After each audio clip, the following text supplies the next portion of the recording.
guys know, I am a middle childhood education major, and a really big thing that is coming up in education is the use of communication between students, parents, teachers, and the administrators in multiple different ways. And a good way that an app, Remind, is starting to incorporate that is exactly what I'm going to be talking about today. So Remind, what I'm going to talk about during this, I'm going to talk about the app itself. I'm going to also talk about the users, why teachers use it, how teachers use it. I'm also going to do a little app walkthrough so you can see how a teacher's perspective of the app. And then also I'm going to talk about how they make money, because it is a free app, but I'll get into it. And then the benefits and the downfalls, and also some warnings just in general about using social media, such as a text messaging app. So a little bit about the app. The app was founded in 2011, and it's a well-known text messaging app, mainly used for social learning in schools. That's the main platform that Remind is reaching out to. It actually has had 8.8 billion messages sent, and ever increasing because it's a continuous platform that is still going today, such as I use it in my classroom. And then there are 21 million monthly users and more. It keeps rising because it is still being actively used. So let's try to play this video, a little bit about what Remind is. Remind is a free text message app that helps teachers, students, and parents communicate quickly and efficiently. Teachers can send messages in real time to an entire class, a small group, or just a single person. You can also schedule announcements ahead of time and attach photos and other files. Through Remind, you can send text messages straight to any phone, including flip phones.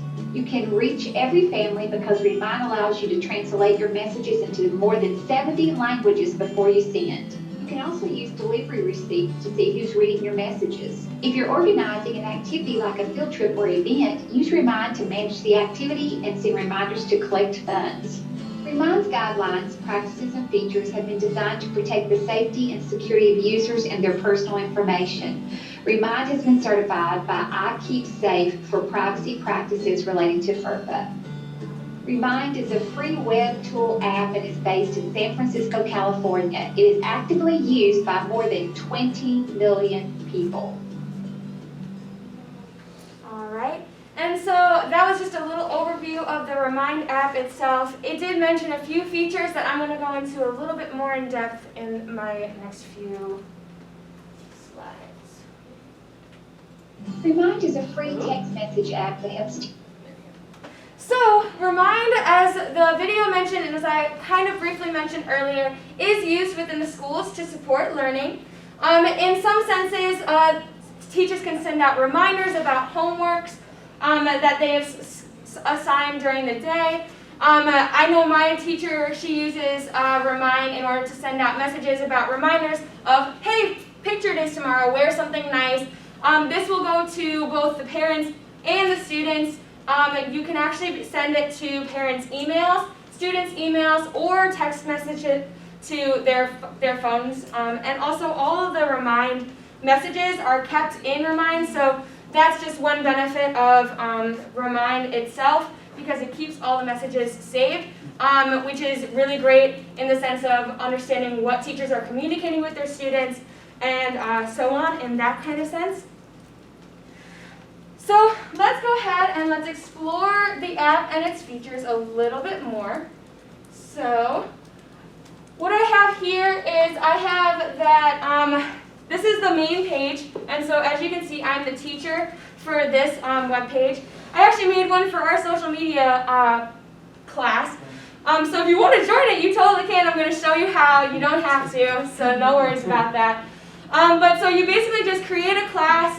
I already created one, but you just push on this create a class, and then you can add people in you can either add students' names and their preferred phone number or email address, or you can also have them text this phone number to or this message to this phone number in order to join the app system, so that way they will be a part of the class.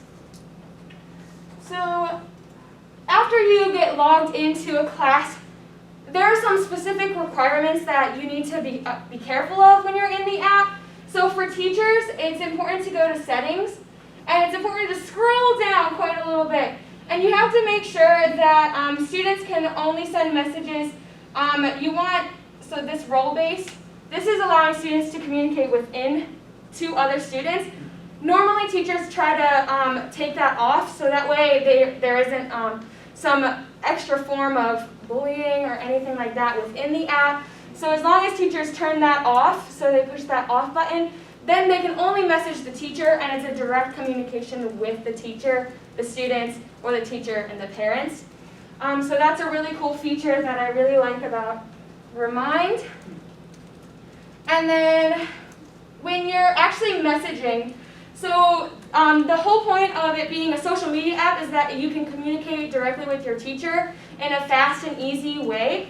And so by doing this, you can actually, as a teacher, I can send a message to everyone in the social media class, such as reminders, such as, hey, this is due tomorrow. Don't forget to turn in this. And so you can send it, and then as the video was describing, this is where, right down here, this is where you'd add files. So if you can also add a Google Classroom file as well. So if you have assigned something on Google Classroom, then you can upload that here so they have a direct link to the assignment that you need to have them do, which I think is super cool, and it incorporates a whole bunch of different aspects of multiple apps. And then also you can upload files as well. So you can upload any file that you have, such as pictures, announcements, flyers for upcoming events that you might have, which is super cool. And it's a really great way to keep all of the information in one area. And so teachers will definitely benefit from this. So in regards to making its money, Remind is a completely free app. You don't have to pay any money when you download it onto your phone or onto your computer.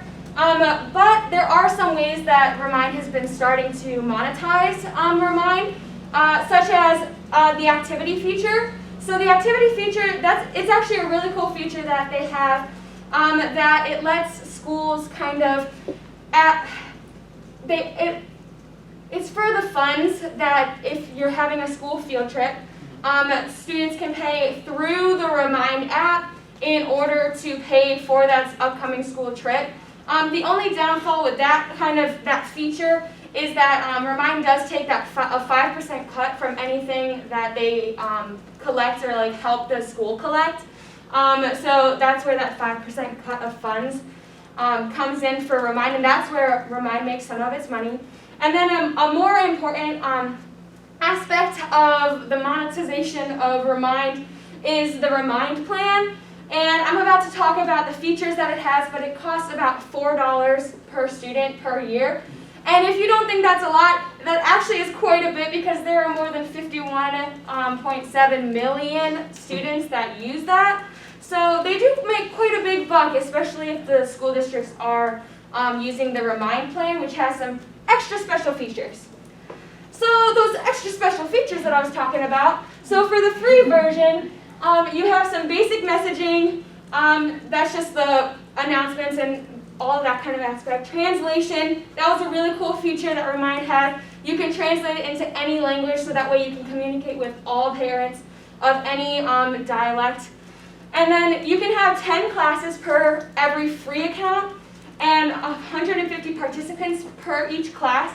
But on the Remind plan, they amp it up a whole lot more, and you can have 100 participants or 100 classes per account, and then 5,000 participants per class.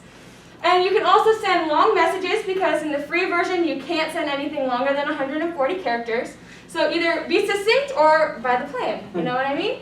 And then video conferencing, it has video, Skype kind of vibes embedded inside of it. Also for the Remind plan, it has like rostering, so you can see everyone in the entire school district. The Remind plan is mainly for like the big administrators of the school districts, so they can give it to every single school in their district. That's kind of the aspect that they're going for with this. Community engagement statistics, just like how many people are actually using it, like if it's actually worth their time. And then also with a premium feature, so embedded in the Remind plan that you pay for is some more premium features that you also have to pay for, which is advanced messaging, voice calling, and urgent messaging. So no matter what their notifications are, they're going to receive this message. So that's just some more aspects of Remind.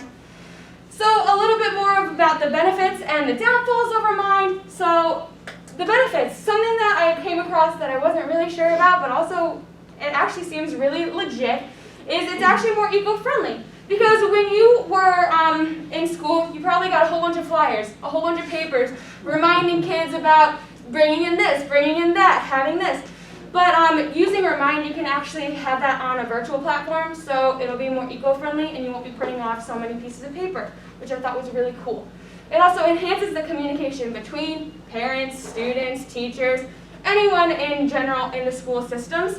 You can also receive messages via email or phone, so you don't have to have a phone or an iPhone in order to receive these messages. You can get text messages via the Remind app, or you can even get emails.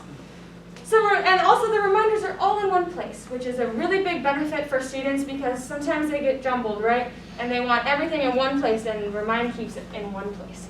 And also engagement in the classroom. You can use Remind to have students reply to your responses, or you can have prompts in Remind that students can reply to so you can anonymously talk about what they were talking about, which is also a really great feature. Some downfalls are parents normally need to opt in. So I don't know if you noticed, but when I was going through the app review, you have to check a box to say that your students are older than 13. If your students are not older than 13, the parents have to agree prior to allowing students to be a part of it, just due to like legality rules. And then also some other downfalls is if there isn't any internet in the home, which is very uncommon but still prevalent in some areas of the United States and everywhere really. So that would be a downfall if a student doesn't have internet at home. And then again, within student messaging, make sure you turn that off, but that could be a downfall if the teacher forgets to do that because of interim bullying. But hopefully that won't happen. And then reminders need to be short, so if you have really long messages, you can't really send it unless you're on that premium and Remind plan. Ooh. And then warnings, just be careful about what you actually send on the Remind app because messages can easily be misinterpreted just like on any social media platform. And also it's really important to know when to maintain confidentiality and privacy, especially in the Remind settings.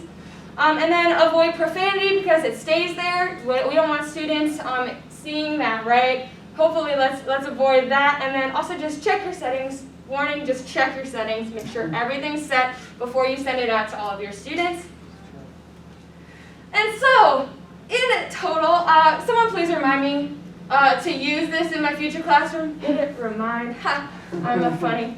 So, does anyone have any questions about Remind or the app or how you can use it?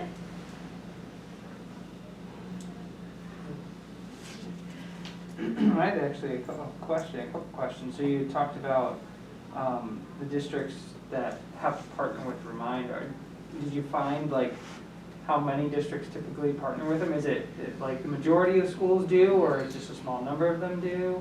Yeah, so I found the number of 35 million educators that use the Remind app. I don't know how many districts particularly use the Remind plan over because the free version is very accessible. Okay.